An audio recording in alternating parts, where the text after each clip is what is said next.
India TV YouTube channel को subscribe करें और बेल आइकन दबाएं। नमस्कार, बहुत स्वागत है आपका। आपके साथ मैं हूं ज्योत्सना पाटनी। देश भर में कोरोना की सुनामी चल रही है तो पश्चिम बंगाल में जहां इलेक्शंस चल रहे हैं वहां भी कोरोना का इन्फेक्शन बेकाबू हो गया है। कांग्रेस उम्मीदवार रजाउल हक उर्फ मोंटू बिस्वास की कोरोना के कारण मौत हो गई।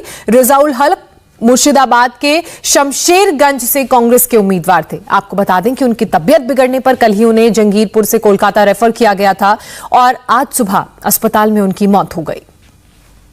तो इस वक्त की बड़ी खबर हम आपको बता रहे हैं। कांग्रेस के उम्मीदवार जो पश्चिम बंगाल से चुनावी मैदान में थे, उनकी कोरोना के कारण मौत हो गई। मुर्शिदाबाद के शमशेरगंज के कांग्रेस कैंडिडेट ये थे रजाउल हक, इनका नाम बताया जा रहा है और आज सुबह कोलकाता में इनकी मौत हो गई। चुनाव के बीच पश्चिम बंगाल में पिछले 24 घंटे में कोरोना के 5,892 नए मामले सामने आए हैं और 24 लोगों ने अपनी जान भी कोरोना के कारण गंवाई है। जिस रफ्तार से केस बढ़ रहे हैं उसे देखते हुए चुनाव आयोग ने बड़ी बैठक बुलाई है। चुनाव आयोग ने कल सभी दलों की यह बैठक बुलाई है। चुनाव प्रचार के दौरान जुट रही भारी भीड़ और कोरोना गाइडलाइंस के उल्लंघन के बीच चुनाव आयोग ने यह मीटिंग बुलाई है। कोरोना महामारी को देखते हुए चुनाव आयोग द्वारा यह बैठक जो बुलाई गई है कल, वो काफी अहम मानी जा रही है। चुनाव आयोग ने जहां कल सभी दलों की बैठक बुलाई है तो वहीं कोरोना के बढ़ते संक्रमण को देखते हुए वाम दलों ने बड़ा फैसला किया है। वाम दलों ने ऐलान किया है कि वो राज्य में कोई भी बड़ी रैली नहीं करेंगे। पार्टी के मुताबिक पहले से तय रैलियां भी कैंसिल कर दी जाएंगी। रैलियां रद्द करने के बाद अब पार्टी के नेता डोर टू डोर कैंपेन करेंगे। प्रचार करने के लिए सोशल मीडिया का सहारा लिया जाएगा और लोगों तक संपर्क साधने की कोशिश की जाएगी। पश्चिम बंगाल में अगर कोरोना की रफ्तार की बात करें तो ये लगातार बेकाबू होती जा रही है और 24 घंटे का जो आंकड़ा है वो 5,892 मामलों का है, जबकि 24 घंटों की बात करें तो 24 लोगों ने यहां जान भी गंवाई है कोरोना के कारण। पश्चिम बंगाल में कोरोना के मामलों में 20 गुना उछाल दर्ज किया गया है। पश्चिम बंगाल में 10 मार्च को कोरोना के 241 मामले सामने आए थे, जबकि 13 अप्रैल को यह आंकड़ा बढ़कर 4,817 पर पहुंच गया है। 14 अप्रैल को यह आंकड़ा और बढ़ा और पहुंचा 5,892 पर।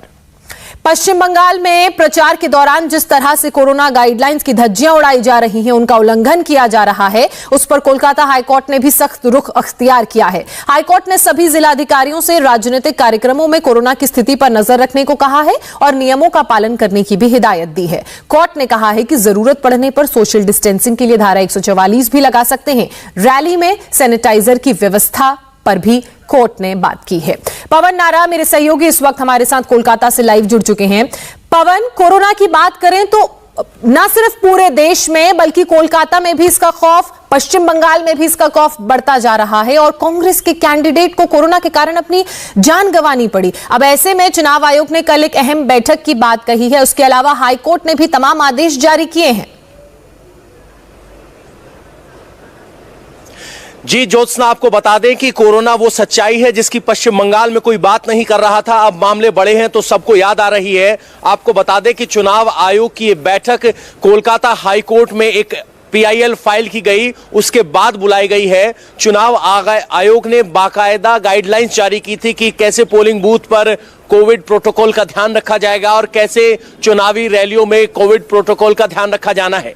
लेकिन पिछले 4 चरण के चुनाव में हमने देखा कि पोलिंग बूथ पर कोविड प्रोटोकॉल तो है, लेकिन नेताओं की चुनावी रैलियों में कोविड प्रोटोकॉल गायब है। और अब ये देखिए कि स्थिति आज सबसे ज्यादा 5,000 से ज्यादा केसेस आए हैं, जिनमें 24 मौत हुई है, यानी हर घंटे एक आदमी की मौत हो रही है। ये तब है जब सबका ध्यान चुनाव पर है, सरकारी मशीनरी का ध्यान चुनाव पर है, ना कि टेस्टिंग और ट्रेसिंग पर है। तो समझिए वस्तु स्थिति असल में क्या होगी। सबसे बड़ी बात यह है कि जो 16 तारीख को 2 बजे सर्वदलीय बैठक बुलाई गई है, उसमें वर्चुअली डिस्ट्रिक्ट इलेक्शन ऑफिसर भी शामिल होंगे और यह उम्मीद जताई जा रही है कि चुनाव आयोग शायद कोई ऐसे कदम उठाए जिससे रैलियों में जुटने वाली भीड़ पर रोक लग सके। जिस तरह से वाम दलों ने कहा है कि वो चुनावी रैलियां नहीं करेंगे, ऐसी स्थिति में बाकी टीएमसी, बीजेपी और कांग्रेस पर भी दबाव होगा कि वो इस तरह के कदम उठाएं, क्योंकि यहां कोरोना की स्थिति फिलहाल जो आंकड़ों में दिख रही है उससे कहीं ज्यादा खतरनाक हो सकती है। बिल्कुल, जो आंकड़े सामने आए हैं, जैसा कि आपने भी बताया और हमने अपने दर्शकों को भी दिखाया, वो बेहद खतरनाक है। और जो कल इलेक्शन कमीशन ने बैठक बुलाई है सभी दलों के साथ, वो काफी अहम मानी जा रही है। किसी फैसले की उस बैठक में उम्मीद भी जताई जा रही है। बहरहाल बहुत शुक्रिया पवन आपका हमारे साथ जुड़ने के लिए, तमाम जानकारी साझा करने के लिए। इसी बीच कूच विहार हिंसा पर चौंकाने वाला वीडियो सामने आया है, दिखाएंगे आपको पूरी खबर एक छोटे से ब्रेक के बाद।